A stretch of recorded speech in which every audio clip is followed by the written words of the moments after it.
আসসালামু আলাইকুম দর্শক, আপনাকে স্বাগতম। আপনি প্রশ্ন করুন। আসসালামু আলাইকুম। জি, আলাইকুম সালাম রহমতুল্লাহ।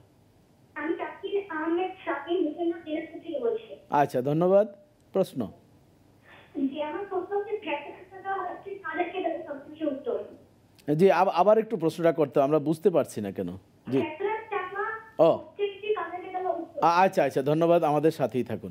ফিতরার টাকা কাদেরকে দেওয়া ফিতরা তো সবচেয়ে উত্তম? এবছর সর্বনিম্ন সীমিত উপার্জনের লোক যারা ইসলামিক ফাউন্ডেশন থেকে ফতোয়া 115 টাকা করে, তো 115 টাকা করে আপনাদের বাড়িতে যদি মনে করে নেন, আপনার 10 জন যদি আপনারা সদস্য হন, তাহলে তো এই 1000 গেল, আর এই ধরনের যা টাকা হলো, এইভাবে হিসাব করে আপনাদের রক্তের আত্মীয়গণের মধ্যে যারা অভাবগ্রস্ত, আপনাদের আত্মীয় স্বজনের মধ্যে একটা ছেলে কোরআন হাদিস পড়তেছে কিন্তু অনেক বেরেনি, কিন্তু তার একটু আর্থিক সংকট, এই সমস্ত লোকদেরকে আর আত্মীয় স্বজনের মধ্যে বিতরণ করাটা হলো 1 নম্বরের স্বভাব। তারপরে আপনার বাড়ির পাশে রক্তের সম্পর্ক না, কিন্তু আমার বাড়ির পাশে 2 ঘর পরে তার বসবাস, তাকেও আপনি দিতে পারেন। আপনি জানেন যে সে অভাবী, তাহলে তাই ঈদের দিনে তার বাড়িতে যাতে একটু সিমাই রান্না হতে পারে, লাল সাদা 2 রকমের রান্না না হলেও 1 রকমের রান্না যাতে হতে পারে, একটু পোশাক বা একটু তারা যাতে একটু ঈদটা নতুন সুন্দরভাবে জামা কাপড় কাটাতে পারে। বাচ্চাদের দিতে পারে, একটু গোশত এবং ভালো চাউলের একটু গরম ভাত দিয়ে তারা যাতে পেট পরিপূর্ণ করে খেয়ে